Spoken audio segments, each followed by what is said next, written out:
بداية من قبل تسجيل التاريخ وجدنا أشجع وأهم أعضاء مجتمعاتنا يقفون في وجه الظلم والقمع الفكري، أحيانا بمخاطرات عظيمة لحياتهم وأمانهم، من موتسي في الصين 400 سنة قبل الميلاد وفلسفته عن التفكير الحر، سقراط 400 سنة قبل الميلاد، وغاليليو في القرون الوسطى اللذان ضحوا بحياتهم وحرياتهم من أجل غيرهم ومن أجل تقدم حضاراتنا، أبو العلاء المعري في العالم العربي في القرن العاشر الذي قدم لنا أفكار عن التفكير الحر والرحمة وحسن الأخلاق اتجاه غيرنا من الحيوانات.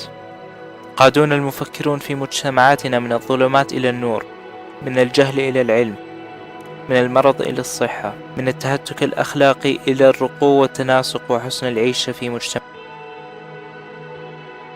اليوم راح أعرفكم على لوجين الهذلول، ناشطة حقوقية سعودية مولودة في عام 1989، درست الأدب الفرنسي في جامعة كولومبيا في بريطانيا، بعد ذلك كرست نفسها لتغيير حالة المرأة في السعودية، أصبحت دائما مشهورة لحق المرأة للقيادة، وفي 2013 عادت للمملكة ضمن الخطر لدعم حالة حقوق الإنسان. نظمت لوجين مع مجموعة لها حق القيادة مظاهرة فيما قادت سيارة أباها من مطار الملك خالد في الرياض عند عودتها، كما أنها ظهرت في أعمال إعلامية جريئة منهم فيلم سعودي أرابيا أنكفرد.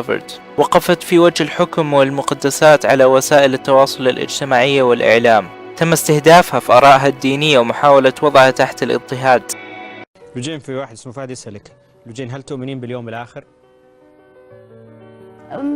ما العادة أشارك آرائي الدينية مؤخرا. لا بس ترى إجابتك هذه كأنك ما تؤمنين باليوم الآخر.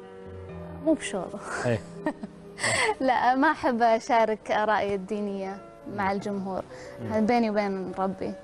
بينك وبين الله. ليش أخذتي هذا القرار؟ لأن الجدل فيه ما له نهاية، وغالبا ما ينتهي المطاف فيه بالأسلوب بذيء والشتم، فما كما أنه تم تهديد حياتها من قبل عدة جهات. I almost got beaten up just because of the campaign.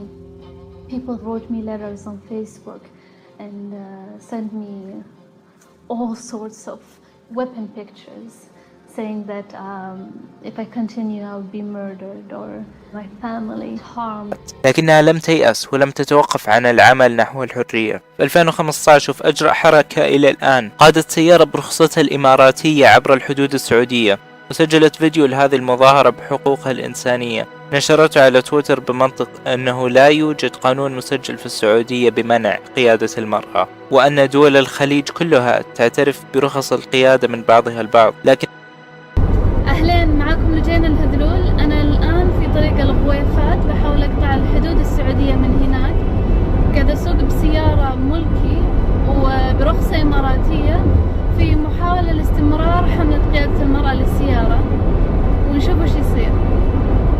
لكن السلطات السعودية لا تقبل بهذه المظاهرة بالتمرد، فتم اعتقالها بعد ذلك ولمدة 73 يوم، ومنعتها السلطات الإمارات المتحدة بالدخول إلى الإمارات بتاتا بحجة استغلال قوانين الدولة للتمكن من النظام السعودي، كما أنه بعد ذلك تم منعها من الخروج من المملكة والظهور الإعلامي. ولكن مع إصرارها وشجاعتها لم تتوقف عن المكافحة بما تؤمن به. سجلت اسمها في أول انتخابات مفتوحة للنساء في السعودية، لكن مع قبضة السلطات السعودية لم يتم إضافتها إلى القائمة أو الاعتراف بها.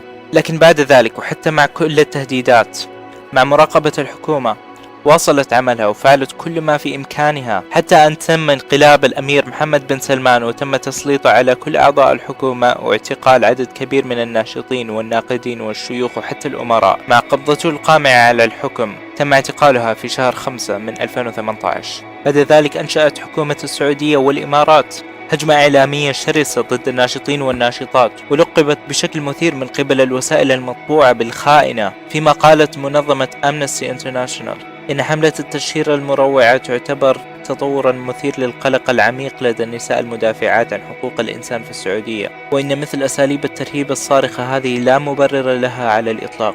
في التقارير التي نشرت في وول ستريت جورنال في شهر 12 2018 وضح أنها استخدم عليها وعلى غيرها من الناشطات أساليب عديدة من التعذيب وحتى التهديدات بالاغتصاب من قبل الوزير والمستشار الملكي سعود القحطاني أثناء التحقيق. اليوم لا نعرف كيفية حالتها. بالنيابة عن النساء السعوديات اللي يقودن اليوم بالنيابة عن الشعب السعودي الحر، بالنيابة عن الإنسانية.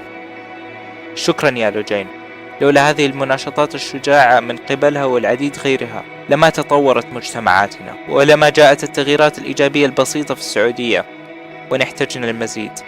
أرجو من المشاهدين إدراك الأهمية لعدم الثناء ليد الحكم القامعة في هذه التغييرات، بأنها ستستغل كل ما بيدها للاستيلاء والهيمنة، بل الإدراك أن سقوط هؤلاء الأبطال في تحريك يد الحكم لم يكن هباء.